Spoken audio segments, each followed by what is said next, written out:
Ce qui au tangi na Ézéchiel, chapitre 18, verset 20 à 23, balobi moto na muto akofuta mabe na ye oye asali. Moto na moto. Akofuta mabe na ye oye asali. Et non, papa akofuta mabe ya mwana ou bien mwana akofuta mabe ya papa. Non. Ce qui au lisusu na Jérémie, chapitre 31, verset 30. Balobi lisusu pe mutu na muta kofuta mabe na ye. Papa kofuta mabe ya mwana te, mwana kofuta mabe ya papa te. Donc yango na pesi ba verset biblique wana ke ndenge balobaka mabe elandaka ti na 4e génération que papa Jérémie a sali mabe banane il faut bafuta mabe na ye wana. Non, l'infraction est individuelle. L'infraction est individuelle, même na côté spirituel, l'infraction est individuelle.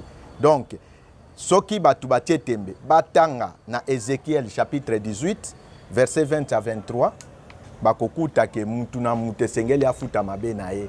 Et concernant na croix likolo ya croix, Jésus-Christ alobi papa epa na yonde na tiki molimo na ngai. Atiki molimo na epa papa. Alobi lisusu abeleli Eli lama sabatani. Elakisi nzambe nzambe wangai pona nino tiki ngai. Et s'il était Dieu créateur, akoloba maloba wana te. Parce que Jésus-Christ priait, nzambe siko akosambela nani. Nganga nzambe aza na pouvoir. Si. Nganga nzambe aza puissant. Mais tokolinga te tosala makambo na désordre. Voilà. Il faut tosala makambo na ordre. Tokende te na désordre parce que libumu tozoluka tokoma basali ya libumu te. Mais tokoma tosala musala oyo ndenge sengeli. Parce que tango yo lingi kokendaka kopesaka ba prophétie de gauche à droite. Tango pesi okoyoka suka prophétie wana kaka nzamba yebisinga oseme. Mais bandeko wana kaka bayebisa bandeko ba seme mais bango basemaka wapi? Jésus-Christ n'a jamais été le Dieu créateur. Non, jamais pe Jésus-Christ ami benga ke ye moko azali nzambe. Abanda ikoloba tata nyoso tata atindinga nde yango nazoyebisa bino. Donc tata nde atindaki ye. Ayaka mission. Ayaki mission oyo nzambe atindaki ye. Ezaboye. Signe à croix exista avant Jésus-Christ. Ah bon? Oui. Signe à croix exista avant Jésus-Christ à l'époque en Égypte. Signe à croix exista. Alors, signe à croix eza nini? Signe à croix eza elembo ya puissance, signe de pouvoir. Signe wana eza signe moko o ezo représenter Trinité.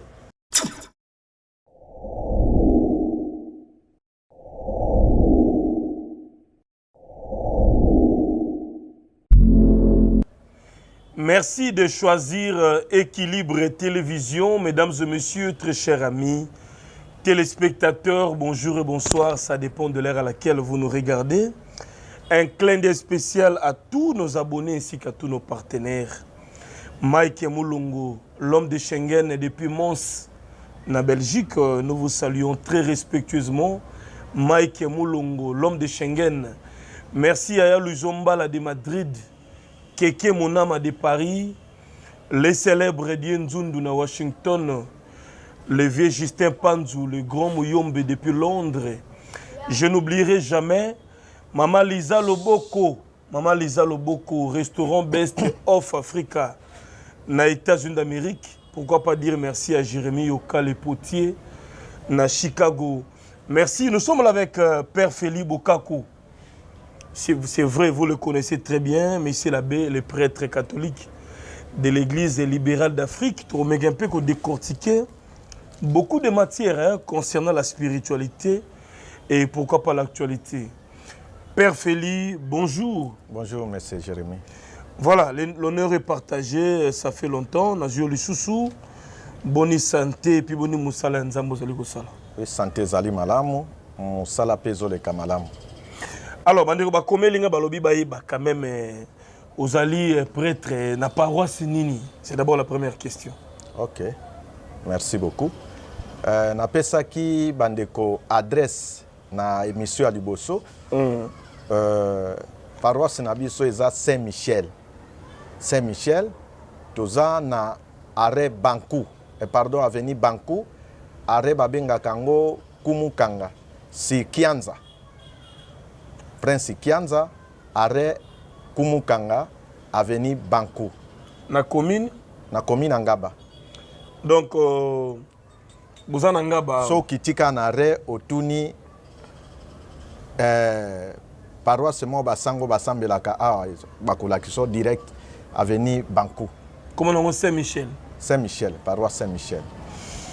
Alors, merci beaucoup. Deuxième question, est-ce que bino dans l'église catholique, lorsque vous organisez la messe, vous avez rappelé le thème du jour, de tout le monde dans l'église catholique, l'église des réveils par exemple, on a un thème à l'élo, les cris d'une femme vierge. Topé, comment détecter un aventurier? Ah, bah, pasteur. Si vous avez un thème, biso toza na système ya thème te. Biso toza d'abord na calendrier liturgique o tolandelaka. Calendrier liturgique wana eza pona mukolo wana dimanche wana pona ba paroisse nyonso tout eza na monde entier. Et non église songolo paka la paroisse telle bazana sujet tel non toza na calendrier liturgique yango tolandelaka horaire na biso de janvier jusqu'au mois de décembre. Ah, donc vous respectez la Voilà. lettre horaire na bino calendrier liturgique. Voilà, c'est ça. Donc vous inventez l'oroté. Non, non. Et nalingaki na loba na sens que l'église catholique et romaine a son calendrier liturgique. L'église catholique et libérale aussi a son calendrier liturgique. Donc, tous en un calendrier, mais qui n'a presque peur. Donc, presque ndenge moko, c'est ça. Alors, merci. Bino peut qu'on a la communion? Oui, oui, mais nous sommes des prêtres catholiques. Oui, oui. Nous sommes des prêtres catholiques. Nabanza mkolomoko le kisaki vidéo moko na nazo salamisa. Voilà. Alors, merci beaucoup. Jeûne et prière pèse à la catholique? Jeûne et prière. Normalement, jeûne, vrai jeûne, eza kotika masumu.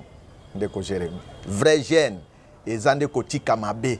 Vrai jeûne, eza kokila biloko te. Vrai jeûne, eza koboya komelelo côté. Ou bien vrai jeûne, eza te ke olala na mabele nde ozo sala o se sacrifier. Non. Vrai jeûne, normalement, kotika mabe nde eza vrai jeûne ya malamu yango. Voilà. Ça, c'est tellement sage. Hein? Alors, tout le monde a question dans la Bible. Qu'est-ce que Jésus-Christ? Disons, est-ce que Jésus-Christ est le Dieu créateur? Le Dieu créateur, le Tout-Puissant, c'est Jésus-Christ. Yo, Jésus-Christ est comme Nani. Merci beaucoup. Batuba salaka, moi, confusion, il y a définition, il y a Dieu. Si on dit Dieu, Dieu c'est l'être suprême. Être suprême, ne va bengi Dieu. Alors, na côté autouni, ce qui Jésus-Christ, Azali créateur, Dieu le créateur, je dis non. Je dis non. Pourquoi? C'est parce que Jésus-Christ n'est pas Dieu le créateur. Jésus-Christ est le Fils de Dieu. Il est notre Maître Seigneur, le Fils de Dieu. Parce que ce qui est dans la Genèse, au Tangi Bazoloba, Dieu tant aimé le monde, a envoyé son Fils unique, Jésus-Christ, en fait que celui qui croit en lui ne meurt pas ou ne périsse pas. Nde Fils unique wana oh Bible zoloba ye wana Jésus-Christ. Alors ceux qui te lobby Jésus-Christ a comme créateur. Alors nzambo yatinda ki Jésus-Christ azana. Ceux qui te zuiba référence lisusu na Bible. Jésus quand il opérait des miracles abanda ikotanga ka kombo ya papa na ye, Père. Et puis pour ne pas aller trop loin, abanda ikoloba lobi ces œuvres-là que je fais, ce n'est pas moi qui fais toutes ces œuvres-là. C'est le Père qui est dans moi qui fait toutes ces œuvres. C'est pour dire que non, Jésus n'est pas le créateur. Jésus est le Fils de Dieu. Alors, concernant aussi, Kaka Makambo à Jésus, qui est le Dieu créateur, na croix ndenge ba komango selon la Bible, que Jésus-Christ, na likolo ya croix, azoloba alobi, papa, limbisa bango po bayebi o bazo salate. Mais pourquoi pas le baki te que na limbisi bino parce que boyebi oyo boza. Maison Mika cosmétique et business bio. Eye libino ba produit. Et pas na yonde na tiki molimo na ngai. A tiki molimo na epa papa. Alobi lisusa beleli eli la masabatani. Elakisi nzambe nzambe wangai pona nino tiki ngai. Et s'il était Dieu créateur, akoloba maloba wana te. Parce que Jésus-Christ priait, nzambe siko akosambela nani. Soki asambelaki abandaki kosambela parce qu'aza mwana ya nzambe ndenge ngai na yo Jérémie toza bana nzambe. C'est pourquoi nous prions le créateur. Donc Jésus-Christ n'a jamais été le Dieu créateur. Non, jamais pe Jésus-Christ a mis benga ke ye moko azali nzambe. Abandaki koloba tata nyoso tata atindinga nde yango nazoyebisa bino. Donc tata nde atindaki ye. Ayaka mission. Ayaki mission oyo nzambe atindaki ye. Alors, ça c'est bien. Il y a plusieurs confusions autour de ça. Voilà. Mais le lot de prier na Jésus, qui est le Dieu le Père. Et ça pourquoi? Parce que Jésus n'a pas mis kumba tout rapidement. Après, si papa n'a ou bien comment? Non, il y a ceci. Jésus-Christ, il est notre maître Seigneur. Notre maître Seigneur. Voilà. Pourquoi? C'est parce que yende nzambe atindiye po ala kisabiso nzela. C'est okay. Pourquoi il faut to la nanzela na ye potokoma pepa ya nzambe. Donc c'est ça. Donc il y a passage mo obligé. Voilà, yango banda ikoloba ke non soki oyo amoni ngai amoni tata nde confusion oyo batu bakota kawana. Soki alobaki oyo amoni ngai amoni tata ngana tata tozaka mutu moko. Il y a ceci Jérémie. Soki ngana moni yo na moni nzambe. Parce que yo na nzambe boza moko. Pema ozanango eza ya nzambe. Et cela veut dire, vous êtes un avec Dieu. Nous sommes, tout le monde est un avec Dieu. Toute la création. Donc, ozui banzete, maï, mabele, tout. Eza un na nzambe. Donc, toza banana et toza bikela monae. Alors, merci beaucoup. L'église catholique, boitizara mingi ba croix. Chapelet za na croix. Devant grotte croix ezali. Na cher nabino kuna ba croix ezali. Ba symbole wana ba croix, ça signifie quoi? Ezarani en fait. Merci beaucoup. Je crois que vous me voyez avec la croisette. Croix ezaboye. Signe croix exista avant Jésus-Christ. Ah bon? Oui. Signe croix exista avant Jésus-Christ à l'époque en Égypte. Signe croix exista. Alors, signe croix ezanini. Signe croix eza elembo ya puissance, signe de pouvoir. Signe wana eza signe moko o ezo représenter Trinité na kati ya bomoto. Donc, comme Dieu est trinitaire, donc l'homme aussi est trinitaire. C'est pourquoi la Bible dit que Dieu a créé l'homme à son image. Yes. Alors, signe à croix, ils ont représenté Trinité qui est dans l'homme. Donc, Dieu le Père, Fils et Saint-Esprit. Alors, ce qui te koki ko énuméré ango, pour l'akisango, malamu. Donc, na composition ya mutu na nzoto tozana corps, âme et esprit. Alors, dans l'esprit, nous avons le Père, créateur. Dans l'âme, nous avons le Fils, le Christ. Et le corps, nous avons le Saint-Esprit. Parce que balobaka elimo santo avandaka, molimo evandaka nanzoto amutu. C'est pourquoi nous disons que le Saint-Esprit dans le corps. Alors, quand l'homme fait le signe de la croix, ndenge to salaka na catholique, et ça signe à puissance. Donc, l'homme, quand il fait le signe de la croix, azo benga Trinité o ezana katinaye. Donc Dieu le Père, le Fils et le Saint-Esprit. C'est pourquoi mon aka signe à croix tolobaka au nom du Père et du Fils et du Saint-Esprit. Donc c'est pourquoi on dit que l'homme est l'image de Dieu, de signe ya croix. Alors ndenge ndeke Jérémie ozawana mutu nyoso tuna mukili ezala mwana muke ezala mukolo aza na signe ya croix na nzoto naye. olingo linga te okima croix te. Si na mozapi. Mais yango noza na ngonde ko Jérémie mutu na ona mapeka. Nanzo tono mobimba. Ezomona na déjà signe croix. Ato tani maboko boye déjà signe croix. Ato tigi ovani na position oza na signe croix pa na yo. Mutakobo ya signe croix zate. Alors le Christ est venu encore pour nous montrer encore, nous éclaircir pour la signe croix. C'est ça. Alors merci beaucoup, ça c'est très bien dit. Alors l'incarnation, Ezaranim. Ok. L'incarnation. Eza simplement batobako comprendre ngoni. C'est la magie, eza la rabondoki, eza la pratique au bino exorciste bo utilisaka. L'incarnation c'est quoi Abbé Feli? Ok. L'incarnation d'abord, eza rotation.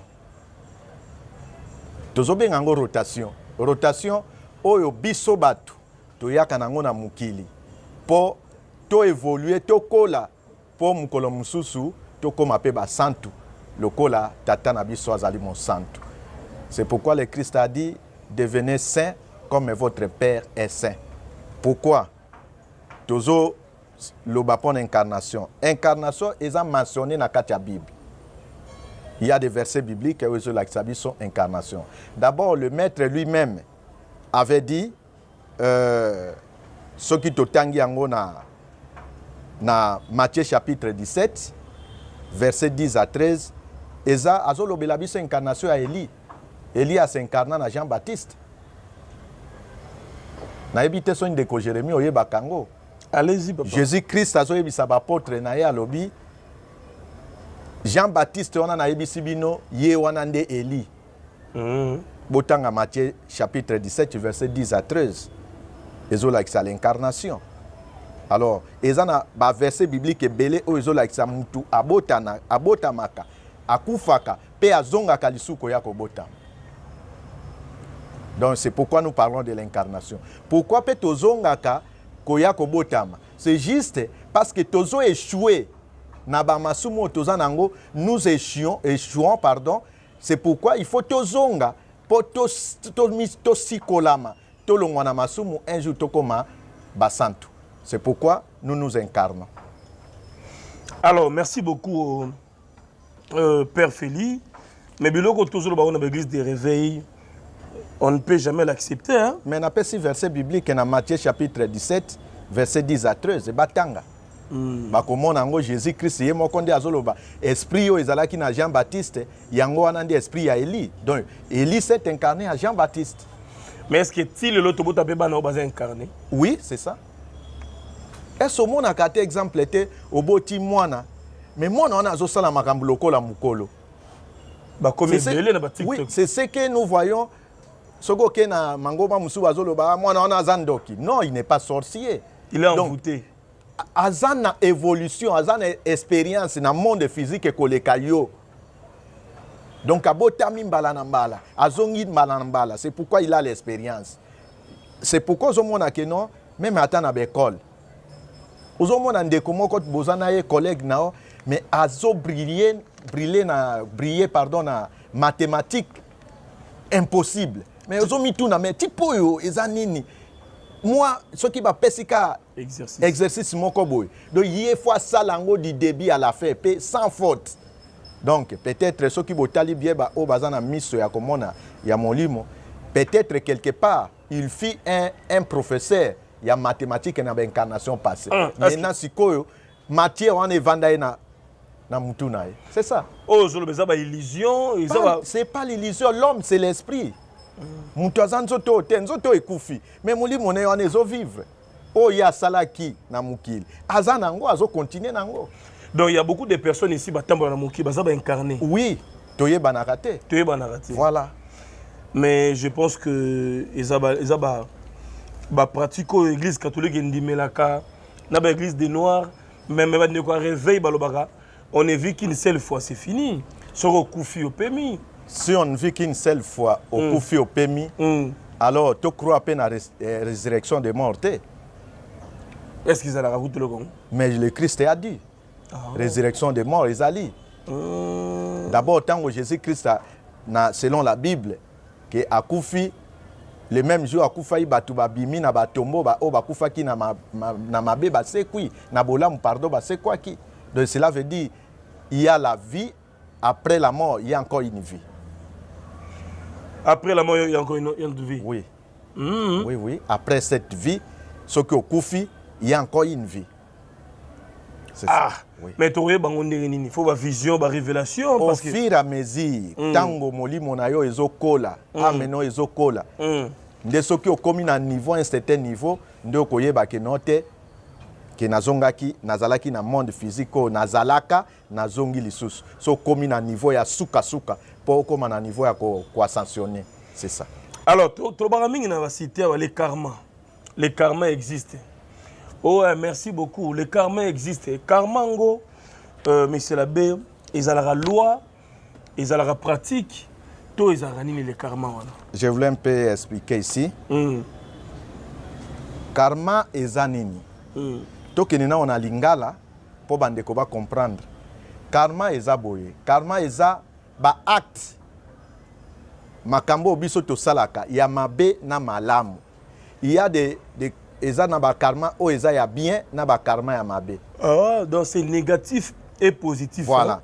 Soki ozoyi bozo mener vie ya mabe. Donc ozo encaisser ozo lo na karma ya mabe. Mais soki ozo sala bolamu ozo lo na karma ya bolamu ya malamu. Po mabe wana ozo sala ekozongela yo. Mais bolamu pe ozo sala ekozongela. C'est pourquoi nous pouvons définir le karma comme en occidental, on définit le karma comme la loi des causes et des effets. Tant que yo au causer likambo, il faut faire ça le mal. Tant que causer likambo, il faut faire ça le mal. Donc bateau bazo demeurer na mabe qui yanke ko détourner bambonga batu ko boma et tout ça karma na bango pezali. Nazo promettre bango ba kozongisa bango na monde physique po ba futa o bango ba salaki. Oh, ce que ba futa karma on ne ba lo papa pasteur. Ti na 4e génération donc bana na ye na ba koko lolo ba futa ngo. Non. Bana ne ba koki ko futa te, ye moko nde akofuta parce que ye moko nde mutasali yango. Oh, oui, ye moko akofuta et non mutu mususu akoki ko futa yango. Pourquoi? Na Bible, ce qui otangi na Ézéchiel, chapitre 18, verset 20 à 23, balobi moto na mutu akofuta mabe na ye oye asali. Moto na moto. Akofuta mabe na ye oye asali. Et non, papa akofuta mabe ya mwana ou bien mwana ofuta mabe ya papa. Non. Ce qui okeli susu na Jérémie, chapitre 31, verset 30. Balobi lisusu pe mutu na mutu akofuta mabe na ye. Papa kofuta mabe ya mwana te, mwana kofuta mabe ya papa te. Donc yango na pesi ba verset biblique wana ke ndenge balobaka mabe elandaka ti na 4e génération que papa Jérémie a sali mabe banane il faut bafuta mabe na ye wana. Non, l'infraction est individuelle. L'infraction est individuelle, même na côté spirituel, infraction est individuelle. Donc soki batu batie tembe batanga na Ézéchiel chapitre 18 verset 20 à 23 bakokuta ke mutu na mutu sengeli afuta mabe na ye et non mutu asali mabe na ye ngana futa yango ezalaka te. Alors o pe asali bolamu ebele akabolaka na ba veuve na ba orphelin assistaka baninga azalaka na compassion nzambe ba kofuta bolamu na yona. C'est ça, akofuta na bolamu ne asalaki akozwa pe bolamu. C'est pourquoi esengeli to sala bolamu po bolamu po elanda biso to tika mabe to continuer ko sala bolamu. Alors évitons mabe to sala plus bolamu kabolaka na batu assistaka batu omona ke batu pe ndenge na bazaka pe ba sechaka te omona tika limpiaka porte mo efungwami. Donc nzamba ko bénir yo na ba façon ebele. Obelaki aux guérison. Dans les cas difficiles, mais nous avons se souvenir, à se rappeler, va bien fait nayo. Et puis, à coloquer sa solution. Merci beaucoup. Vous nous regardez sur Équilibre Télévision. Nous sommes avec l'abbé Félix Bokako. Donc, Azali exorciste, Moko Yalingomba catholique libéral d'Afrique. Je pense que Bango Bazan a calendrier liturgique na Bango. Église catholique romaine, il y a pape, il y a Rome, bazali pena calendrier liturgique na bango mais bazana ba point commun pezali. C'est ça. Bino to bozaka ba prêtre, botaka sultan. Bosalaka ba accent ba accent, bosalaka chapelet et tout ça boza pena ba discipline. Est-ce que na bande européenne église catholique romaine kuna pe bazana ba exorciste? Oui oui, ba exorciste baza na catholique romaine ba exorciste baza. Ya makasi pe. Oui, bazali ya makasi. Même au l'équipe Père Félix, bazali. Ba chasseur de démons. Oui, ba exorciste baza na catholique et romaine, bazali. Oui, bazali. Maintenant pasteur oyo azo délivrer bandoki na exorciste c'est pas la différence quand même.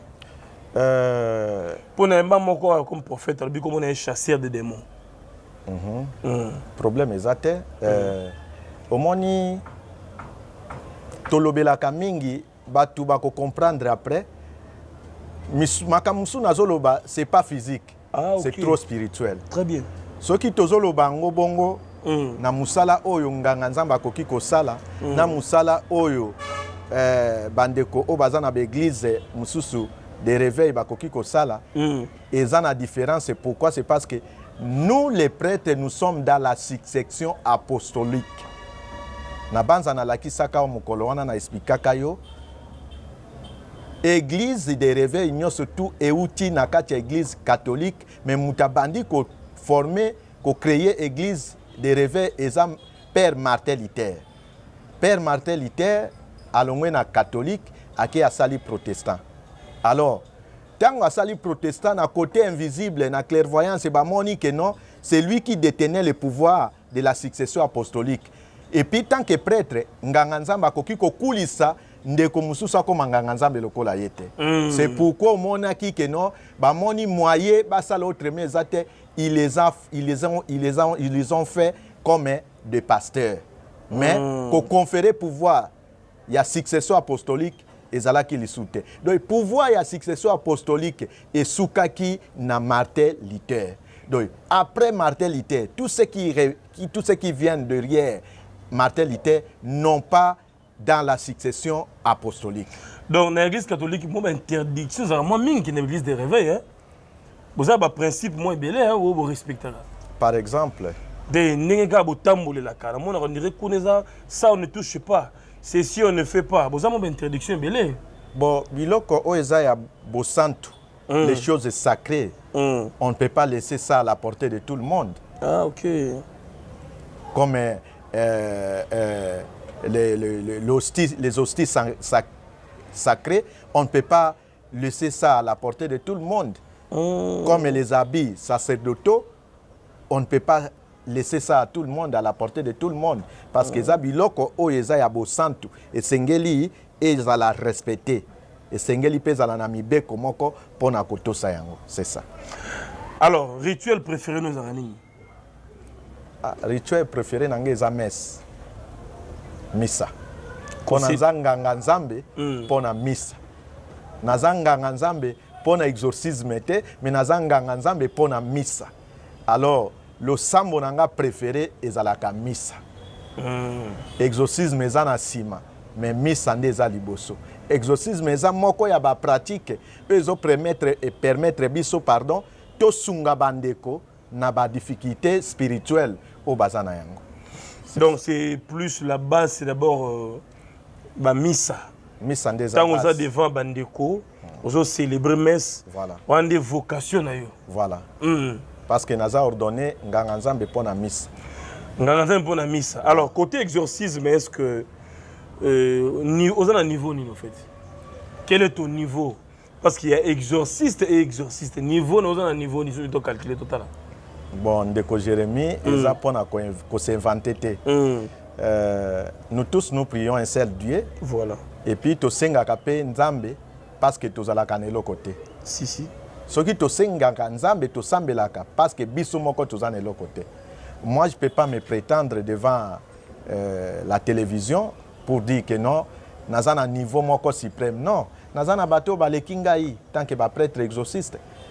Balekinga na likabo ou bien makabo bazali. Alors ngana koki ko se prétendre te ngai muto na ko pesa lokumu o na ko tombola e likolo ya nyoso c'est le Christ.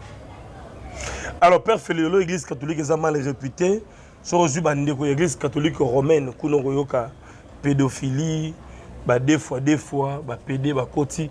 Même l'église dérivée, coupé, pasteur, pédé, côté. Au monde, la pratique, on a comment. Ils ont un signe de la fin, ou bien ils allaient quelque part, dérapage, ou qu'on a vu sur l'église catholique romaine, kota, pédophilie, tout ça. Bien l'église catholique libérale d'Afrique. Vous avez des fois, ou bien, vous avez un caméra. Merci beaucoup.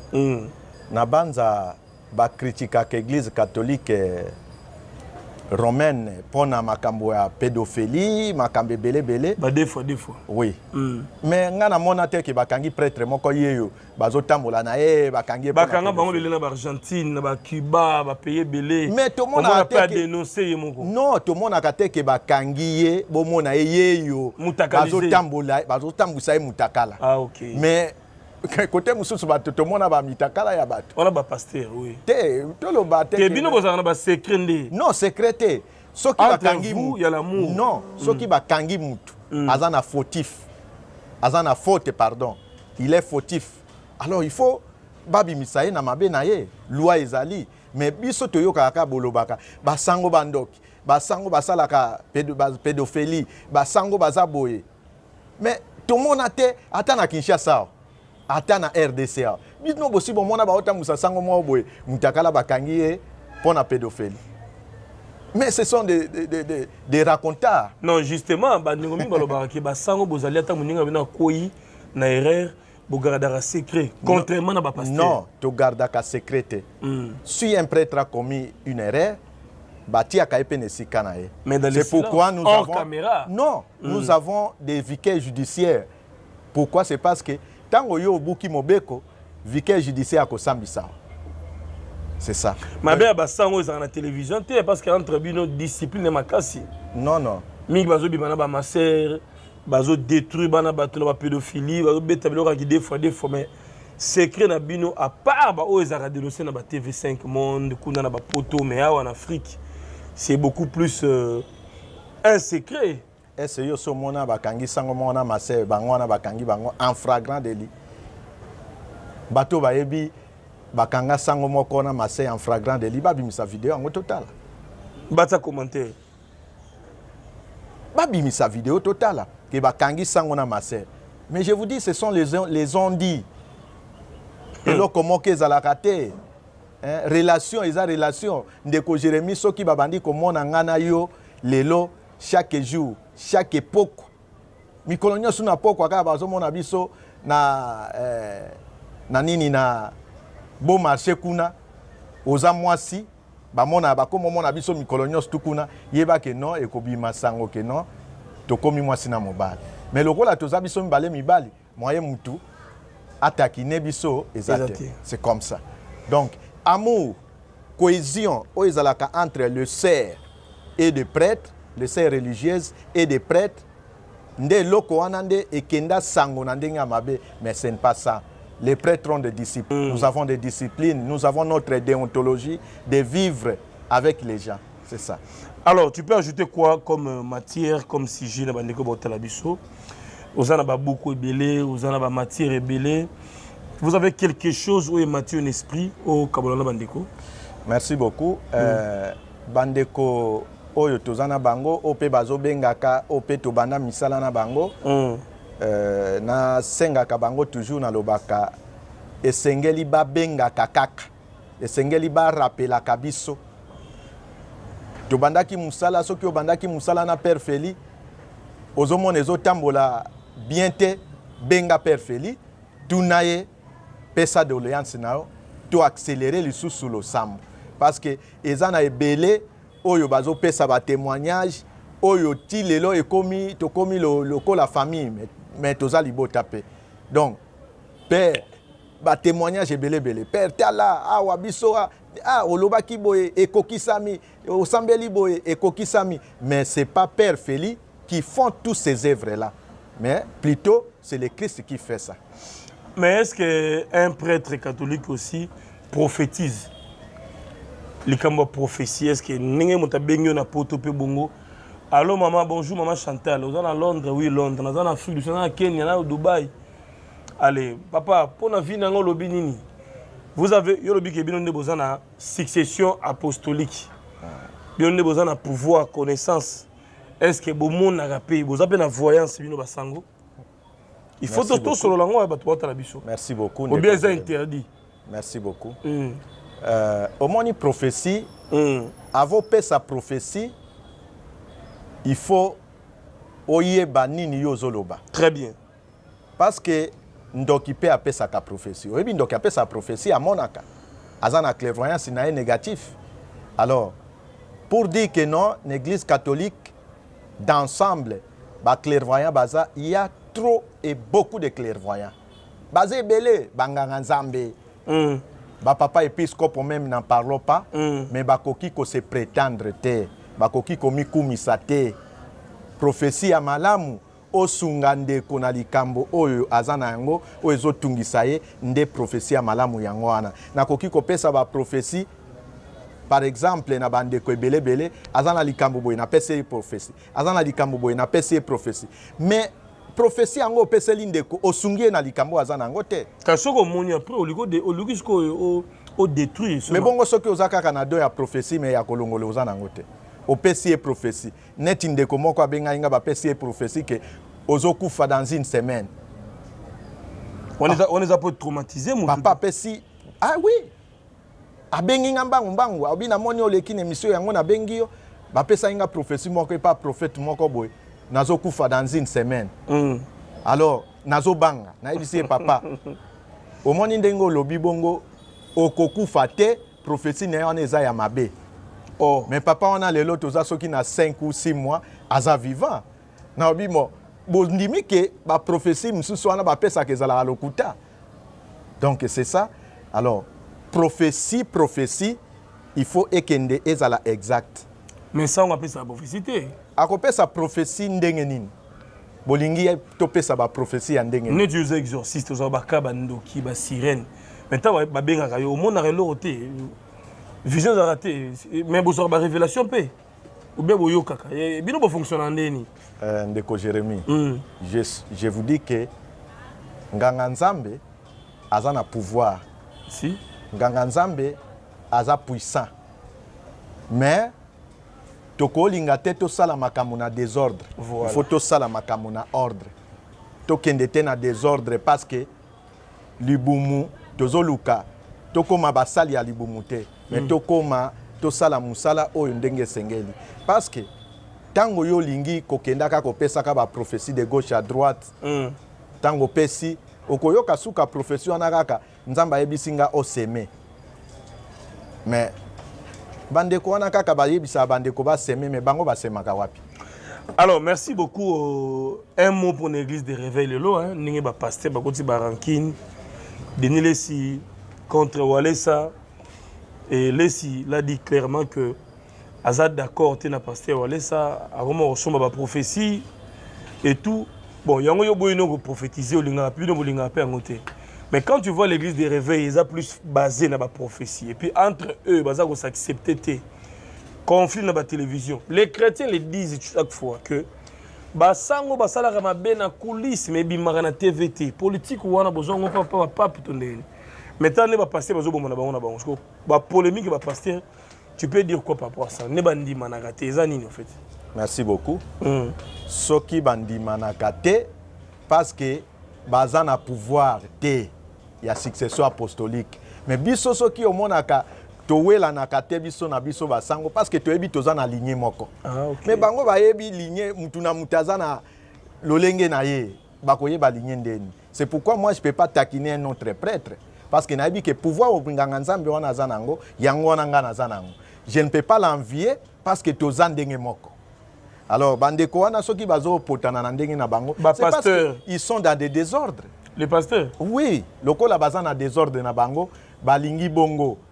Alamuki na tonga komi pasteur, alamuki na tonga komi prophète, alamuki na tonga komi bishop, alamuki na tonga komi archibishop. Mais or, le pouvoir, ça se confère. Il faut conférer mutu pouvoir. Mutu azana pouvoir pesi ninga mususu pouvoir.